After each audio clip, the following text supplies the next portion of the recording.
Hello and welcome. We're back. Episode 2 of a Harlequins podcast with two woods, four quarters. I'm Michael and I'm here with my cousin Will. Will, how are you, mate?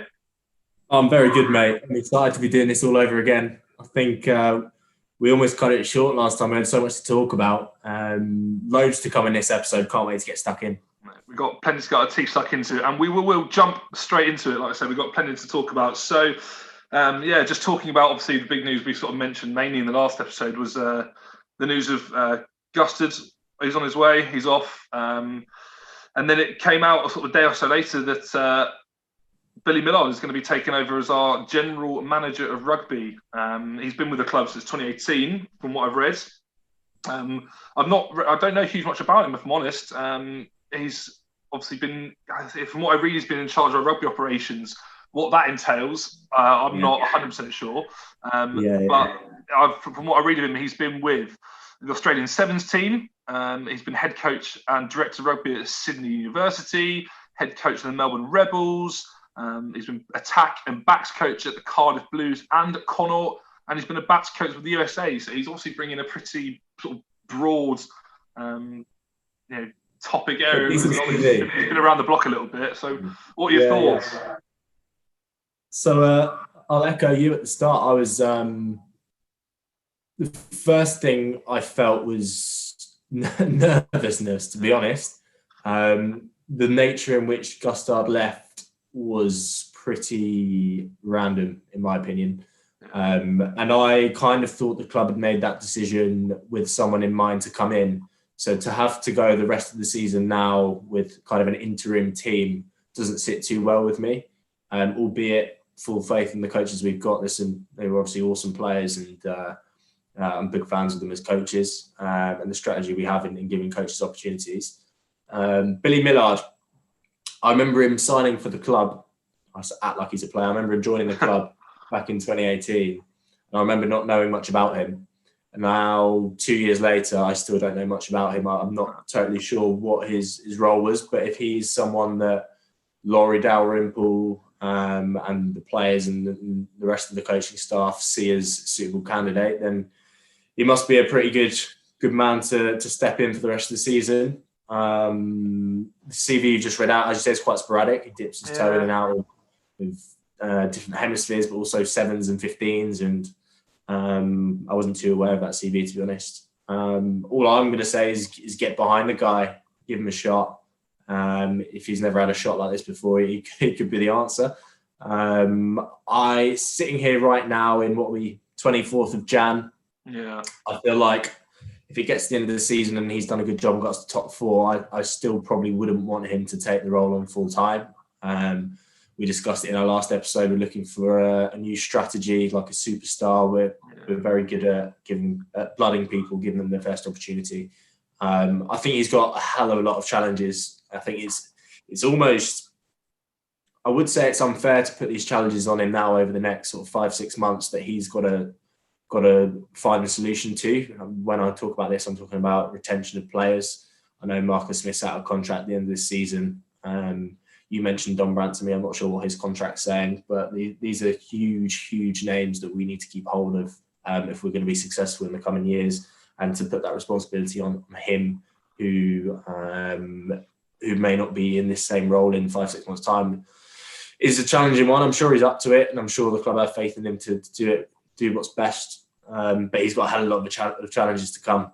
I think that's one of the things that I sort of thought when I first heard it, is that I was unsure at the time when I first heard about Gustard going whether it was going to be a full-time announcement straight away. So then obviously, fairly quickly, it's come out that we've got Billy Millard in charge to the end of the season. It's very football, this, isn't it? Yeah, it is a bit to have someone in mind ready to come straight in, but then you do get a case of caretaker managers coming in, and isn't that? I remember that was almost the view with Ole Gunnar Solskjaer at United. He came in halfway through the season. It's still about. Oh yeah, it's so difficult to understand sort of what obviously we don't know what's gone on. We're just two That's fans. the beauty of this podcast, right? Is we just speculate. Yeah, exactly. We've got we've got no clue. We know as much as the next regular Quins fan, but looking back on it, and you have a few days to reflect on it. Maybe if we'd have got a name in within a couple of weeks, maybe that's something that, especially if it was something like what we're after, like a big sort of Super Rugby name or something from that, area of the world. Maybe that would have. He's from that area of the world, to be fair. Well, he is. Yeah, he is. But as in, that almost gives it the idea that we had this sort of ready to go if Gustard was leaving. And maybe that was already planned, and who knows? But I think you make a really good point. The long and the short of it is that this is what we've got now, and we need to get behind it. And I like it. If he does a great job, there's absolutely no reason why he couldn't be a long-term replacement. I mean, if he gets us in the top 3 or 4 within 6 months of taking over the job, then I'd give it full time. Obviously, that's a long way off, and I think you make a really good point. We're in a good position. We're in the position to be there. I mean, we've won 2 games this season, and we sit mid-table, not far off the top 4. So it's a bizarre season this year, and that's partly down to the points allocations from postponements or cancellations, I guess. Yeah, and that's the thing. With I'm trying to avoid calling it COVID because I'm bored of even hearing it, but just with everything that's going on, I'm bored of hearing that expression as well. I'm just going to call it the 19, but there's enough challenges that are being faced at the minute anyway. It's a big job for him, and I think you make a really good point. One of the things we need to really, really work hard on is nailing down our best talent. Marcus is coming up to the end of his contract. If we need to re-sign him. We need to give him a long deal. We need to make him the future of our club. The likes of Don Brandt. These are the sort of players we need to start building our future around. And if Millard's going to be the guy that's going to keep them on board and keep them playing as best as they possibly can and taking us forward, then that's only going to be a good thing for us. But very quickly, just speaking about contracts, we've got probably the best bit of news we've heard in a while, that Danny Care has obviously re-signed. Yeah, it's not one of the people I'd ever thought would leave the club. Obviously, there's been a few sort of whispers and rumours that we'll get onto later, but I never thought for a minute he was ever going to go anywhere at the end of this year. But how important is it having him back on board? I mean, I saw the interview with him this week. He's been at the club almost 15, 16 years. Yeah, 15 years, isn't it? I think. That's a hell of a long time in professional sport, in any sport, but especially rugby. Yeah. Club legend. Very happy to have him sticking around. DC's got me torn a little bit over the last 2 seasons, I think. He's our spine over the last 5-6 years are coming to the end of their careers. They're past their peak. They're still very, very good players. But I have no idea what money they're on. And it could potentially be blocking the progress of the club. That's my speculation. I have no idea what the numbers are. So if this announcement was made maybe a couple of weeks ago, I'd have thought, oh God, we're not really trying anything new. We've still got Gustard in. We're now keeping on our players past their peak. Obviously, hugely grateful for their services, and they're incredibly good players for the club and legends in their own right. But if this was announced 2 weeks ago, I'd have thought, are we trying something new here? It does make you wonder, doesn't it? I mean, like I say, in an isolated incident on that DC renewing his contract, I think the same thing. 2 weeks ago, I'd have thought, okay, maybe we're not moving forward here, and I think in sport, I'm playing devil's advocate because I'm actually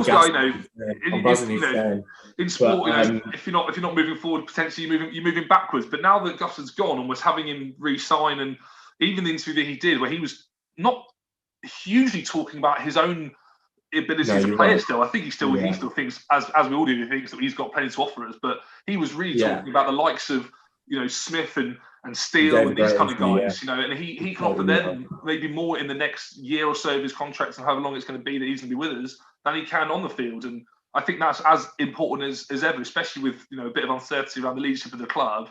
Having you think about Harlequins, you think of Rob Shaw, Marler, Kerr, Brown. Those are the players. That's us. That's our club. And having him for the next however long it's going to be, a year left on his current contract, I think, plus the year extension, that's only going to be a good thing with all the uncertainty around current coaching setups and just as a general club, in the situation we're in the minute. I think it's huge having him on board.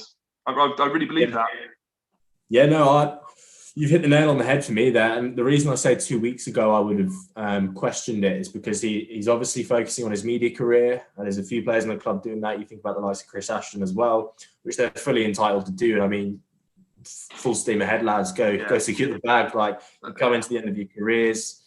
You've got to sort of get that pathway into the next stage of your life sorted, haven't they? So I know why they're doing it. I don't judge them for doing it. And I think those two, especially those two sort of brief names, Ashton and Kerr, they've earned that right through their playing career to go and do as much as they want out off the pitch. You know, you get a short window as an athlete. I don't think you need to earn the right. I think if you're a player and you want to have a second stream of income or have a second career, you fully go for it, whatever stage you're at.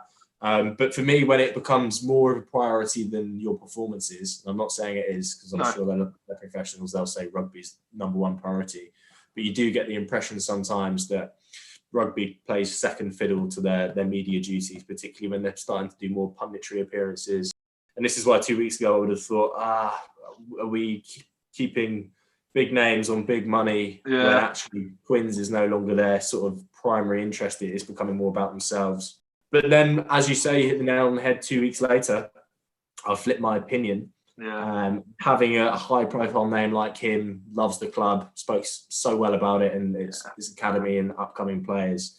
Having him secure his future here when everything around him seems to be crumbling is actually a huge statement. So I applaud Laurie for getting that one done. I look forward to hopefully getting back in soon and watching him from the South Stand, you know, running in tries with guys on his shoulder for at least the next couple of years. He's had a great season, actually. Maybe some of them was unfair, but he's had a great season so far. And I've also been really impressed with the development, especially at scrum half, of Scott Steele behind him. I think Steele's really good. I really like him. This is probably part of my criticism of Danny, is that actually I think Landajo and Scott Steele are awesome players, and actually they do a very good job of stepping in, and that probably leads us on to our next topic of international players. And for the first time in a long time, we're very thin on the ground of international players. Like Marlon's obviously in and about with England still, and he's scrummaging. He's just getting better and better. He's awesome. Watching I think it was the Irish game. We'll touch on the result later. But having Lowe and Marler on either side of the scrum, that was a little glimpse of potentially what we could be there. But internationally, Marler is obviously with England, and Joe Marchant's in the shadow squad or whatever Eddie's called it. You know, he's got all these funny names, but that means nothing to me. No, I assume that he'll go and train with them occasionally. All it does is take them away from the club and doesn't give them any game time. So I'm not a massive fan of it. I say bring back the Saxons. If you're going to have a shadow squad, bring back the Saxons. How good would that be? I think I'd be more excited about the Saxons team than the first team. Would we have any Saxons at the minute? You'd probably get Smith in the Saxon squad at the minute, wouldn't you, if you had one? Oh, 100%. I'd love to see in the Saxon squad with all of these other young flair players. It would be awesome, wouldn't it? But no, on that internationals point, we've only got three. We've got Marler, Lang, and Steele. And obviously, we're about to see the back of Lang, which I'm pretty gutted about. A good young player, very versatile. I don't blame him for going, to be honest. He wants to get more game time because, to be honest, he hasn't really had a good run of games at Quins. Rightly or wrongly, we've obviously got a good squad. And if he wants to have ambitions to play for Scotland regularly, he needs that game time. Probably up there. He's joining a good club in Edinburgh with great coach in Cockerell, who we've talked about at Quins. And to be honest, he's on such a good project up there and they're making serious progress. I wouldn't expect him to leave that and come join us. I'm sure we would have progress as well, but he's on a roll. If he's got the option to go and really try and stamp his authority in the Scotland squad, absolutely, go for it. That's in the age that he's in now. It's make or break from, I think, international rugby wise. It's this stage where he's going to really sort of push his case a little bit internationally. And maybe I think, from my point of view, maybe he's struggled a little bit at Quins because of his versatility at times. He's not said, I am a 10, I'm a 12, I'm a 13. He is so versatile, and maybe that's hindered him slightly. I don't know. And Glenn Young's another one. He's off with him, and I saw, I think with the second row at times has been one of our strongest areas of our squad, with the likes of Simmons and Luis, and we've got some young guys coming through. And I used to be a bit concerned when I'd see Young on a team sheet at times, but I think this year he's been one of our standout performers, I think. And echo that, mate, massively. Talk about the season we've had so far. I look at I've always looked at our second row and thought, since the days of George Robson, etc., it's been Ollie Cohn. It's been a bit lightweight. It's been a bit. I mean, if you look at the best teams, they've got nasty second rows, like no nonsense, physical players, and I think it's something we've lacked. I'm a big fan of Matt Simons. I think he's sort of he's a grafter, isn't he? Yeah, he doesn't get the credit he deserves. He's a grafter. He comes in, he does a job. He's a good Premiership player. And that's probably what we need at the minute when there's so many international call-ups going on. Yeah, we got a little look at Tizard and Hammond this year briefly, and I think they look sort of young and fresh off the Junior World Cup a couple of years ago. They look like some promising prospects in the second row.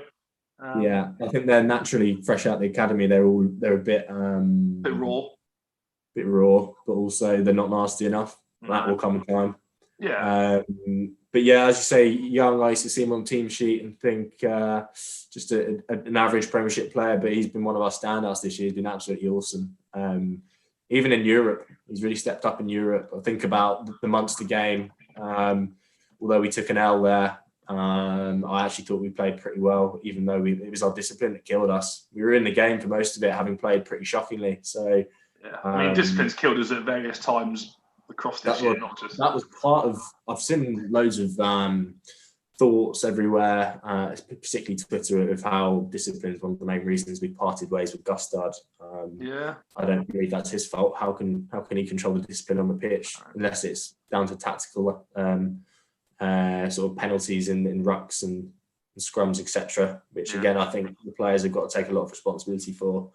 Even isolated instance like Esther Hazen's elbow at Gloucester. I mean, it just seems so silly to look at. But he seems like such a gentle giant, doesn't he? I don't know where that came from. Seems like a proper stand-up guy, but Russian blood to the head out of nowhere as well. It was on that transfers point. We've obviously got Young and Lamb going to Edinburgh. There's so many more high-profile rumours going on with Brown to Newcastle and Ashton and Baldwin to Worcester. And obviously, the rumours of Anthony Watson coming in. What do you make of all of those? It's almost like we're coming into the sort of January transfer window in the Premier League at the minute, with plenty of stuff flying about. I mean, again, no, we're just fans, giving our opinion. I don't shed a tear at the likes of losing an Ashton or a Baldwin. No, I like Scott Baldwin, I do, and I was partially excited when we signed Ashton, because I think, okay, maybe if we can get 50-60% of the best end of him, maybe he's got something to offer us. But it's just not really worked out in the way I think that anyone wanted. I've seen rumours of Brown going. That would disappoint me, just because of who he is. But like you say, maybe the guys at that end of their career, although he's one of the greatest Quins of all time, maybe he's someone who, if he does move on or he does decide to part ways with us, that opens a door and maybe opens up some financial opportunity. Oh, I love Mike Brown. I mean, he's one of my top, I would say, 3 Quins of all time, and a guy that I've probably watched more rugby than anyone in my life from Quins and for England. But I'd be sad to see him go. But who knows? But if you gave me the option of getting a Brown in, also a Brown going for maybe an Ashton in, I don't know what I'd go with at the minute. That was, getting one of England's best players in. What's it mean? I don't know how that's an opportunity we can turn down if that's something that's available to us. I'd take Watson any day. I know he'd be with the England squad quite a lot, and obviously the Lions this year as well. I think he's a standout player. He was awesome in New Zealand. I'm super excited about the idea of Watson, and I'll tell you why. Because when he plays, and you've got Marcus Smith at 10, and you've got a Super Rugby coach to come in, that gets exciting. Yeah, I was watching. I was there at that test event with 3,000 fans in the Stoop against Bath, and it was a bit of a dull game. But Watson was the best player on the pitch by some margin that day, and he was everywhere. And even with guys like Rocco Daguni, Watson was he was different gears above everyone else. He's so powerful, but we'll see how that pans out. I reckon. I'm not. The big thing for me is that. The culture as well, and we talk about the culture and how that was a big part of why Gustard had left, according to Laurie and some of the reports we've been reading. The other thing about Watson is he's a top bloke. I've done a few photo shoots with him, and he's just here comes the name drop. Oh yeah, go on. No, he's actually a really, really good bloke to be around, and I think that'll play a huge role in the squad. And having those kind of characters about is hugely important. And when you look back to previous signings we've made, like Ashton, like I've never met the guy, so I can't really comment, but the impression I get is that he can be a bit toxic. He's got that sort of Kevin Peterson attitude about him, where it's about him. I've heard and read things that he often disputes Gustard in front of other players, which can kind of undermine him a little bit. Obviously, that could just be fake news, but I'm a little bit resigned to the fact that we're comparing Ashton to KP, because as a keen cricketer, Kevin Peterson is one of my all-time favourites. But mate, look, you've got the connections. You start getting your contacts out. Drop Ashton and see if we can get him down. Maybe now's a good time to disclose that I do not get any leaks or sources through my job. Speculation. But the thing with Ashton, I think Worcester's actually a good club for him.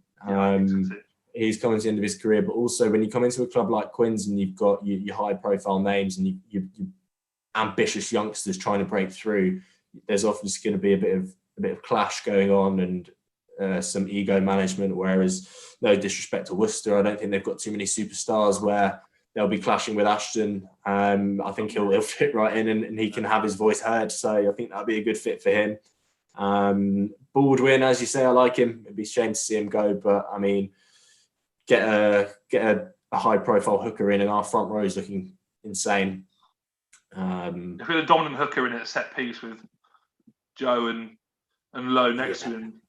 I've always said Malcolm Marks. It's blue sky thinking. I would be gutted to see Brownie go, but I think that would open up a bit of pay packet, and I'd love to see that invested in one of our marquee signings. Like you talk about the Bristols and how they've got Runrada on a marquee signing, and I actually don't know how they've got all their big name players in. But we lost Francis Saidi last year. He was our marquee signing at the time. As far as I'm aware. He barely played a game, so that's interesting to know. I mean, also Rob Shaw deciding to leave the club would have opened up some pay packet, I'm sure. I doubt it's all disposable given the situation we're in with COVID. I know you don't talk about it. True. But anyway, so many transfer rumours to talk about, so much going on. It'll be so exciting to see where the club goes next over the next few weeks. Yeah. I think that probably takes us to the end of this episode as well. Well, look, we'll do it all soon again, mate. So look, we'll wrap it up there, and we'll hopefully plug us on the socials. Obviously, we'll get our social media plugs in there. So get us on Twitter at Harlequins Pod. And keep following, keep listening, and we'll have plenty more for you in the near future. So, Will, mate, I'll see you soon. Speak soon. It's been a pleasure. Take it easy, everyone.